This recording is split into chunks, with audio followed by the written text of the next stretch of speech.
우리 유전자 안에 우리가 모르는 또 다른 인류의 유령이 살고 있다는 사실 혹시 알고 계셨나요? 자, 오늘 이 시간엔 바로 그 미스터리를 한번 파헤쳐 볼까 합니다. 모든 것의 시작은요, 바로 이 아주 놀라운 화석 하나였어요. 자, 그럼 바로 한번 들어가 볼까요? 이야기의 출발점은 바로 이겁니다. 하얼빈 두개골, 우리가 흔히 드래곤맨이라고 부르는 바로 그 화석이죠. 보세요. 정말 거대하고 또 놀라울 정도로 보존 상태가 좋잖아요? 근데 문제는 이 두개골이 기존에 우리가 알던 인류 계보 그 어디에도 딱 들어맞지가 않았다는 겁니다. 완전 수수께끼였죠. 사실 이 드래곤맨이 나타나기 전부터 중국 과학자들은 좀 골치 아픈 문제를 안고 있었어요.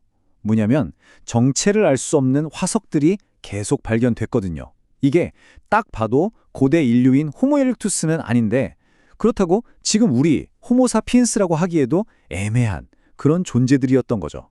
그때까지만 해도요, 그 시대에 뇌가 큰 인류 화석이 나오면 이건 호모 에렉투스겠구나 하고 생각하는 게 거의 당연한 일이었어요. 근데요, 지금 보시는 이 드래곤맨 같은 미스테리한 화석들은 얘기가 달랐습니다. 뇌 용량이 비교도 안 되게 훨씬 컸고요. 우리랑 무슨 관계인지도 도무지 알 수가 없었죠. 뭐랄까, 훨씬 더 진화한 형태였던 거예요. 자, 그런데 이 미스터리를 풀 결정적인 첫 번째 단서가요, 놀랍게도 이 거대한 두개골이 아니었어요. 저 멀리 수백 킬로미터나 떨어진 시베리아의 어느 동굴에서 발견된 정말 아주 작은 뼈 조각에서 나왔습니다. 바로 이때 2010년이 인류 역사를 보는 우리의 관점을 완전히 뒤바꿔 놓은 말 그대로 전환점이 됩니다. 아니, 어떻게 이 작은 손가락뼈 하나에서 나온 유전 정보가요, 우리가 알던 모든 걸 뒤흔들어 놓을 수 있었을까요? 정말 대단하죠? 과학자들은 이 새로운 인류에게 데니소바인이라는 이름을 붙여줬습니다. 근데 한동안은 정말 실체는 없는데 증거만 있는 딱 그런 상황이었어요. 비유하자면 범죄 현장에서 지문은 발견했는데 그 지문의 주인이 누군지 전혀 모르는 그런 유전적 유령 같은 존재였던 거죠. 자, 이제 드디어 퍼즐 조각들이 하나둘씩 맞춰지기 시작해요. 과학자들이 잠깐만 하고 생각한 거죠. 시베리아 동굴에서 나온 이 정체불명의 DNA랑 중국 곳곳에서 발견되던 그 기묘한 화석들, 혹시 이게 서로 관련 있는 거 아닐까? 하고 연결고리를 찾기 시작한 겁니다. 그래서 드래곤맨 두개골을 다시 한번 자세히 들여다보니까요, 이 독특한 특징들이 딱 맞아떨어지는 거예요. 보세요. 길고 낮은 두개골 형태는 네안데르탈인을 닮았고 또 평평하게 안으로 들어간 얼굴은 우리 호모사피엔스랑 비슷하죠. 그런데 저 거대한 눈두덩뼈나 유난히 큰 어금니 같은 건 또 이들만의 아주 독특한 특징이었던 거죠. 정말 절묘한 조합이지 않나요? 아니, 근데 이 두개골이 어떻게 발견됐는지 그 이야기 자체도 정말 영화 같아요. 무려 80년이 넘는 시간 동안 한 가족의 우물 속에 숨겨져 있었대요. 그러다 보니 처음엔 이 화석이 정확히 언제적 것인지 어디서 나온 건지 파악하는 데 애를 먹었지만 결국엔 이 화석 덕분에 우리가 그 유령 같았던 데니소바인의 얼굴을 그려볼 수 있게 된 겁니다. 정말 결정적인 단서였죠. 자, 그래서 지금까지 나온 증거들을 지도 위에 한번 쫙 펼쳐놓고 보니까요, 정말 입이 떡 벌어지는 그림이 그려져요. 저 추운 시베리아 동굴에서부터 시작해서 중국의 드래곤맨을 거쳐 심지어는 숨쉬기도 힘든 그 높은 티베트 고원에서 발견된 턱뼈까지, 이게 다 뭘 의미하겠어요? 데니소바인이 아시아 전역에 정말 광범위하게 퍼져 살았다는 거고 또 그만큼 엄청나게 다양한 환경에 적응하며 살았던 대단한 인류였다는 거죠. 아니, 그럼 이렇게나 넓은 지역에서 번성했던 이들은 다 어디로 사라진 걸까요? 자, 여기서부터 이야기는 훨씬 더 흥미로워집니다.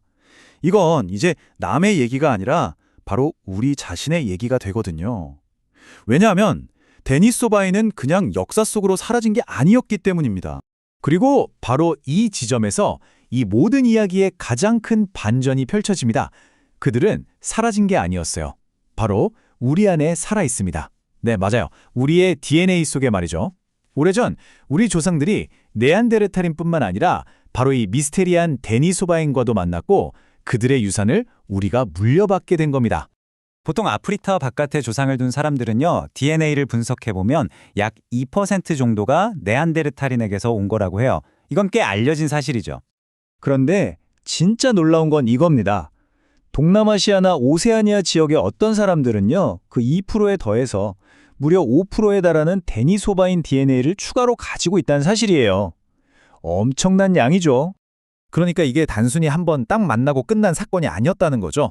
우리 조상들이 아프리카를 떠나서 전 세계로 퍼져나가는 그 기나긴 여정 동안 여러 장소에서 여러 번에 걸쳐 네안데르탈인도 만나고 또 여러 다른 그룹의 데니소바인들도 만났다는 그런 복잡한 역사가 우리 DNA에 그대로 기록되어 있는 셈입니다.